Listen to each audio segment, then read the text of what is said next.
The test is in 4 parts: Part 1, Part 2, Part 3, and Part 4. Now look at Part 1. Part 1. Susan came to Barclays Bank and talks to a bank clerk. First, you have some time to look at questions 1 to 6.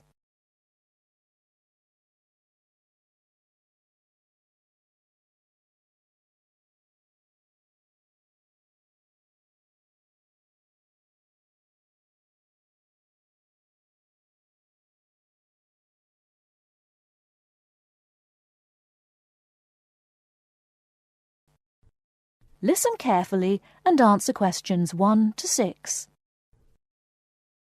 Good morning. What can I do for you? Good morning. I'd like to open a bank account. What kind of account do you want? I'm not quite sure. I'll be a college student. I simply require a safe place to keep my money and easy access to it. Can you recommend an account for me? All right. Do you get a grant? No, I will be supporting myself. I see. You could open an instant account. What's an instant account? Basically, it's an interest account. It has all the usual current account facilities such as a cash card and a deposit book, except a checkbook, and pays competitive interest on your account when it's in credit. There are 2 levels of interest for this account. If your balance is up to £500, the interest is 5.25%. If your balance is 500 or over, it attracts an even higher rate of interest, which goes up to 7.25%.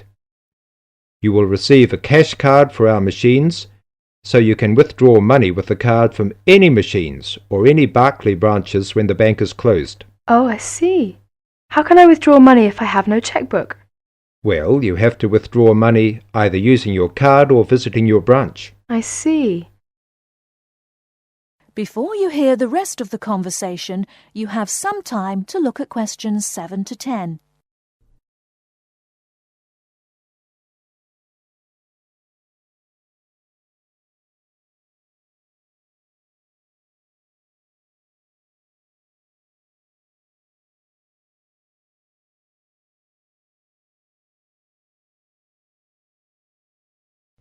Now listen and answer questions 7 to 10.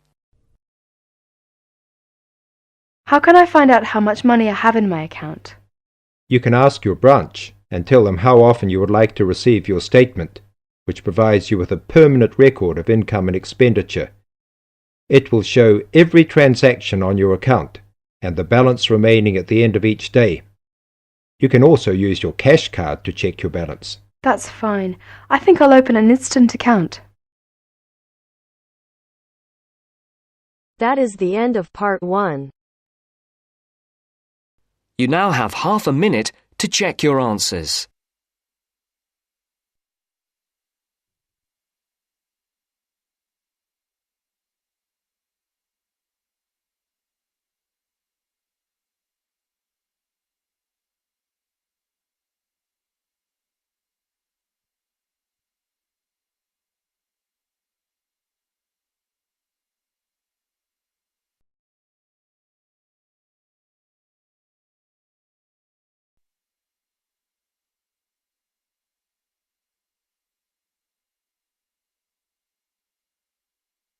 Now turns to Part 2. Part 2. You'll hear someone talking to a group of university students. First, you have some time to look at questions 11 to 17.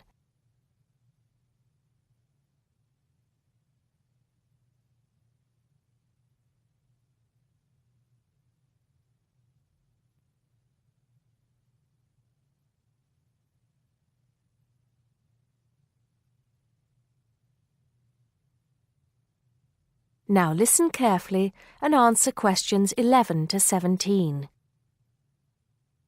Good morning, everybody, and welcome to Upton University. I hope you are settling in and beginning to find your way around. I know how confusing it can be when you start life at university, and that's why we have Freshers Week to help you find your feet. Before I go any further, I should perhaps introduce myself.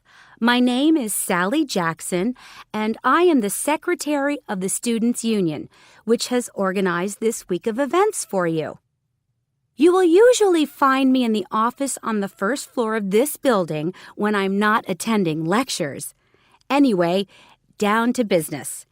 Of course, there are a few things that you are obliged to get done during your first week here. But once you've opened a bank account, if you haven't got one already, seen your director of studies to discuss which courses you are going to take, and signed up with a doctor, there will be plenty of time left to enjoy the events we have arranged for the week. And have we got a lot lined up for you?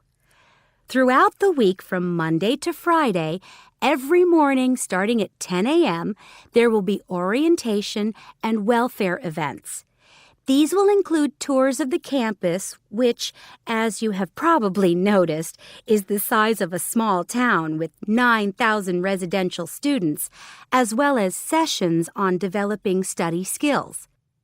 We also have tours of Upton itself arranged for you, with a bus leaving from outside this building every afternoon at 5 o'clock. There are a number of interesting things to do and see in and around Upton, so you can expect visits to the castle and museum as well as the popular Ghost Walk. You'll need to sign up for this one, as numbers are limited. Just put your name on the list on the notice board in the entrance lobby. An important event is scheduled for Monday, that's the day after tomorrow, when we will be holding the academic fair. This is an opportunity for you to speak to students and academic staff about the courses that are on offer. The academic fair starts at 1 o'clock, by the way. There are a couple of other fairs that I think will interest you. First of all, we have the Societies Fair on Tuesday the 16th, which I think is an absolute must. You might not believe it, but the university has over 150 societies and sports clubs you can sign up for, so you are sure to find something of interest to you. That also starts at 1 o'clock, and it will be here in the Union Building. Also in this building is the Trade Fair on Wednesday from 2 until 5 in the afternoon. This one might sound a bit strange because you will find a load of banks and other businesses here trying to get your custom. You will find plenty of bargains and, best of all, a lot of the businesses give away stuff for free. Before you hear the rest of the talk, you have some time to look at questions 18 to 20.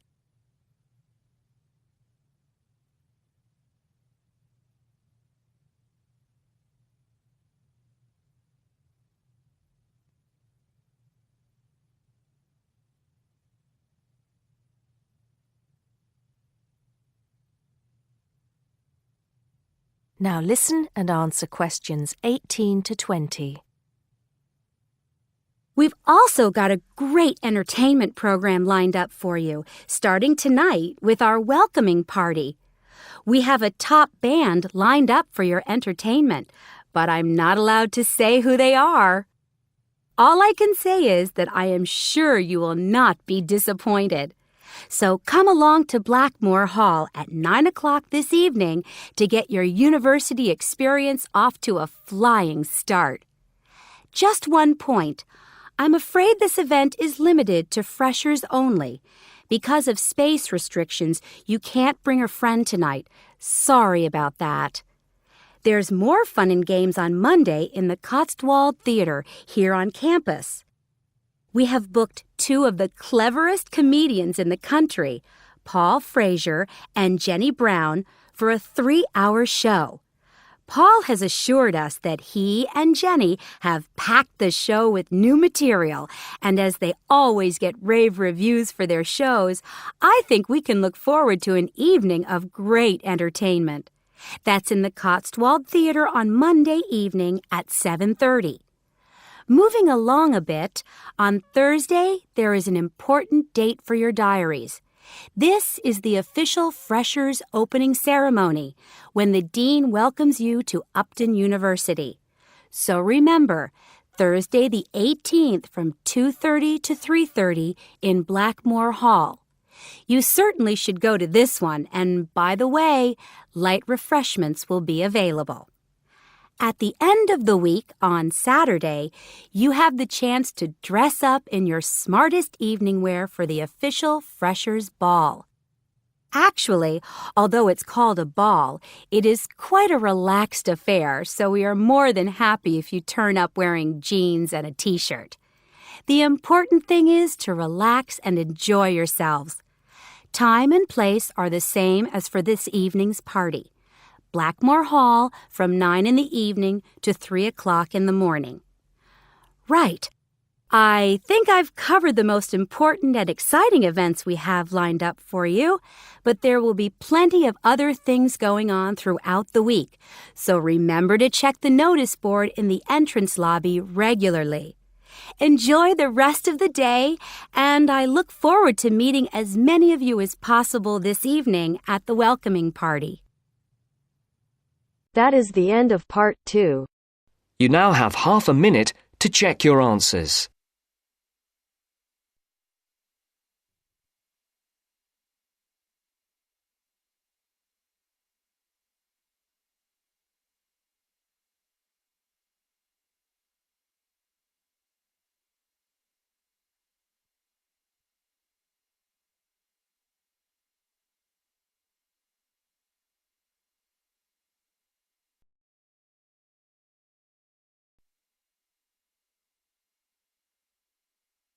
Now turns to part 3.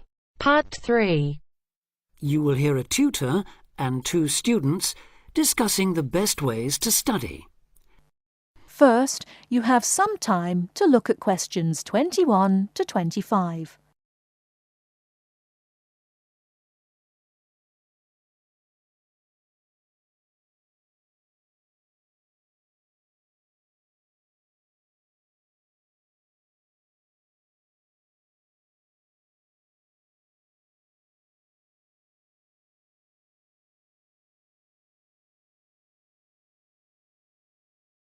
Now listen carefully and answer questions 21 to 25. Well, how are you both settling in? Fine. Yes, no problems. So far, anyway. Good. Remember that as your personal tutor, I'm here to help you if you do have any difficulties. Now, as you know, lectures start on Monday, so I thought we'd look at a few ways of making the most of them, especially in terms of the notes you take. Let's begin by thinking about what you can do before you even go to the lecture. Any ideas? Make sure you're up to date with all the background reading, so you know plenty about the subject already. Yes, that's essential. The lecturer will assume you have that knowledge. Anything else, Carlos? Well, check what the topic's going to be. Of the lecture, that is. I'd go a bit further than that and consider what the content may be. Then you could ask yourself some questions that you want answering and listen out for the relevant information during the lecture. OK. Now that brings us to the lecture itself and the actual business of writing notes. But there's a lot to deal with there, so we'll come back to that later. What I'd like to do for the moment is continue with the process of note-taking and move on to the next stage. Any suggestions for what that might be? When the lecture is over, you mean? Yes, once you're able to sit down somewhere quiet with your notes. Read them? More than that, you need to make sure they'll still make sense to you weeks, months later. Edit them? Yes, that's what's needed. It's well worth spending a few minutes on it. Any missing words, anything difficult to read, things you didn't have time to jot down, now is the time to do so, while everything's still fresh in your mind. Right. And after that, when's the best time to revise them? When do you think, Carlos? I'd say just before the next lecture, in the same subject. Precisely. That's a vital time to look at them again, for obvious reasons. But it's definitely not the only time. When should you revise them again? A month later, maybe? Sooner, and much more often than that. I'd recommend you look at them again once a week. That's why it's so important they're complete and easy to follow.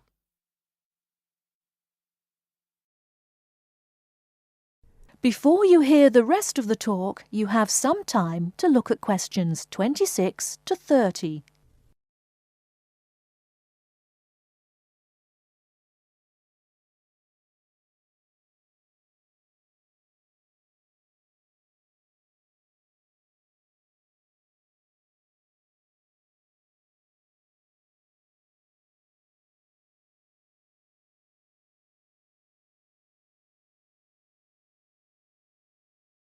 Now listen and answer questions 26 to 30.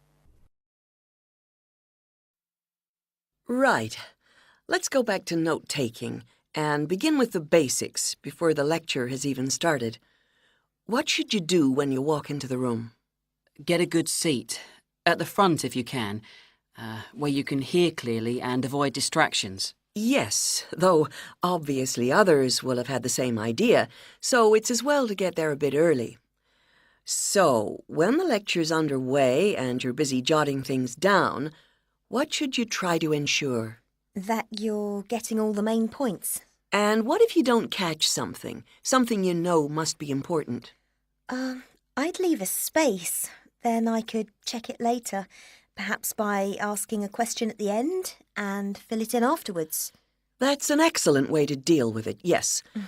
And there's something else I'd like to mention here. Talking about going through notes afterwards, it's absolutely vital that what you write is legible for one very good reason. It saves time. You'll waste many hours during the course if your revision is held up because you can't read what you've written. Okay, what else can we do to make listening and note-taking more efficient? Well, I always listen out for signpost words.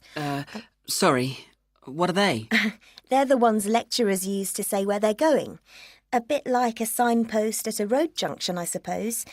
Things like, the first reason is, however, to sum up, and so on. Yes, they can tell you when something important is coming and help you organize your notes, too.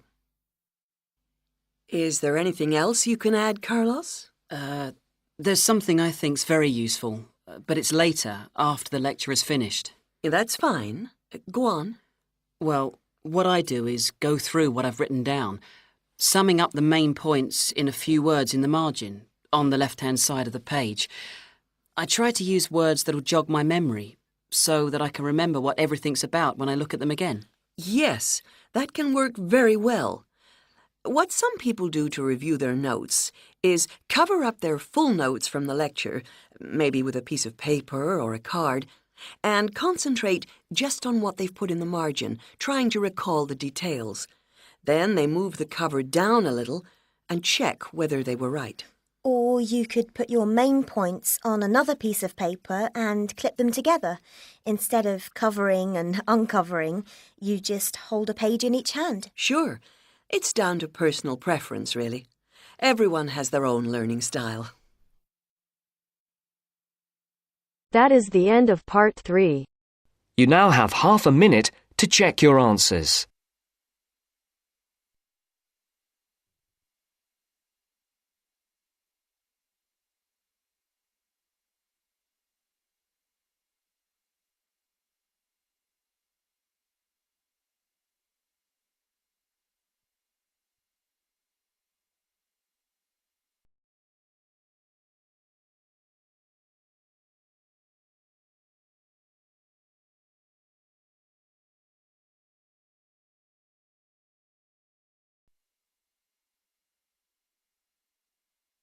Now turns to part 4. Part 4. You will now hear a speaker talking about student loans. First, you have some time to look at questions 31 to 40.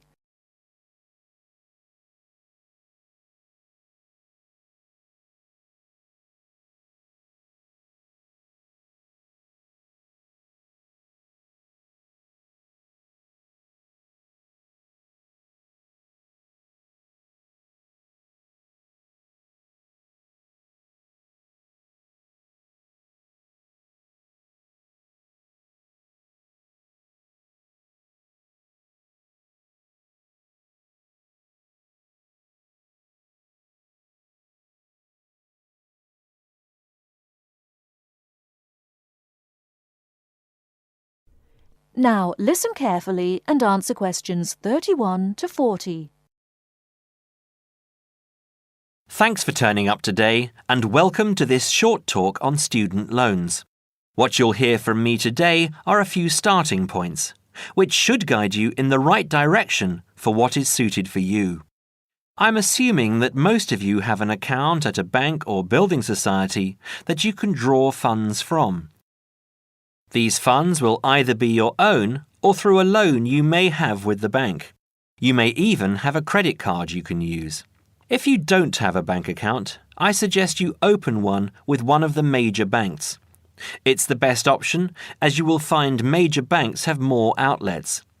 Within the city and in close proximity to the university are HSBC in City Plaza, Barclays in Ragdale Square, National Westminster in Preston Park, and Halifax in Hope Street. At this stage, I just want to inform international students that not all the services available for resident students will be available to you. As international students, you need to provide documentation stating that you have funds available to see you through the duration of your study.